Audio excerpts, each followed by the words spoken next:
সম্মানিত দর্শক এবং শ্রোতাবৃন্দ, আমি ডক্টর আবুল কাশেম মোহাম্মদ মাহবুবুল্লাহ যশোরী বাংলাদেশি সেবা পার্টির পক্ষ থেকে আপনাদের সকলকে জানাই আসসালামু আলাইকুম ওয়া রাহমাতুল্লাহ।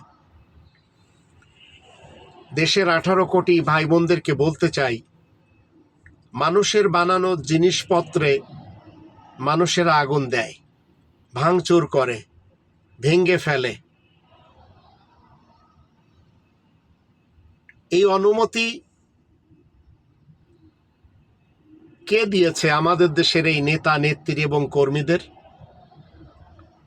কখনো বাসে আগুন দিচ্ছে, কখনো বসতবাড়িতে আগুন দিচ্ছে, কখনো মন্দিরে, কখনো মসজিদে, আবার কখনো মানুষকে গুম করে ফেলছে, হত্যা করে ফেলছে, খুন করে ফেলছে, পানিতে ডুবিয়ে মারছে।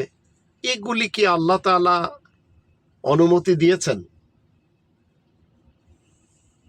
কোনো মানুষের কি আল্লাহ তাআলা এই অধিকার দিয়েছেন যে তার বিপক্ষের লোকদেরকে খুন করতে হবে, গুম করতে হবে, হত্যা করতে হবে, ক্রস ফায়ার দিয়ে মারতে হবে? এ ধরনের হুকুম তো আল্লাহ দেননি, বরঞ্চ আল্লাহ তার সৃষ্টি জীব এই মানুষকে সঠিক পথে চলার জন্য একটি কনস্টিটিউশন দিয়েছেন।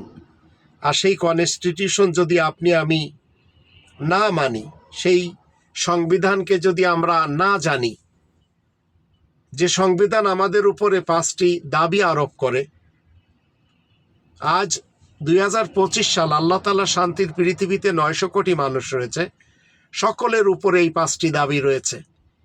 এই কোরআনকে শতভাগ বিশ্বাস করতে হবে, এই কোরআনের ভাষায় কোরআন পড়া শিখতে হবে, মাতৃভাষায় কোরআন জানতে হবে, কোরআন মতে জীবন কাটাতে হবে, এই কোরআনের প্রচার করতে হবে।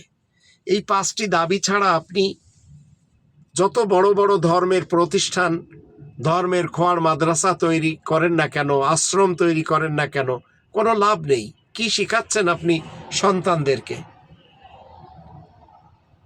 ইসলাম তো কখনো চাইনি কোরআনের বিপরীত যে আপনি আপনার মন গড়া কিছু মতবাদ সন্তানদেরকে শিখিয়ে, কোরআন রিডিং পড়া শিখিয়ে বলে দেবেন যে বাস ইসলাম জেনে গেছো, ইসলামের এই কাজগুলি করলেই হবে।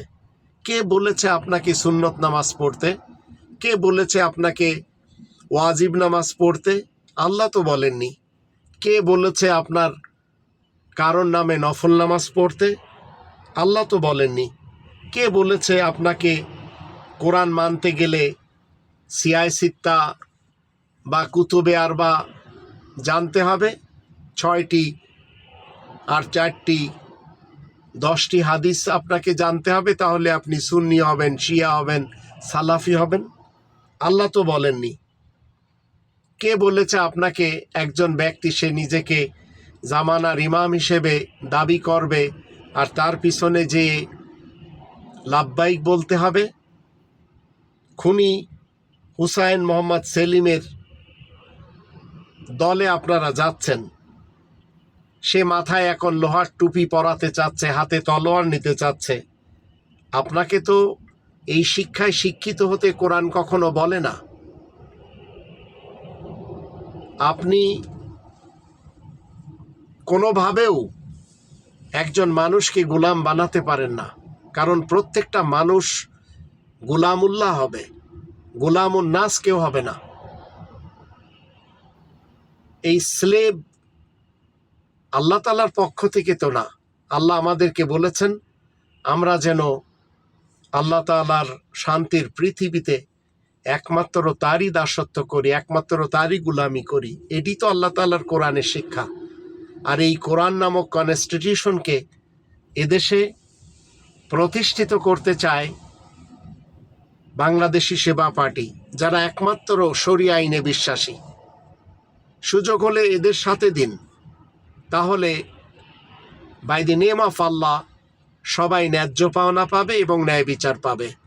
জুলুম, নির্যাতন, চাঁদাবাজি, ধর্ষণ, জেনা, ব্যভিচার এগুলি আস্তে আস্তে বিলুপ্ত হয়ে যাবে রব্বানি সংবিধান কায়েম হলে।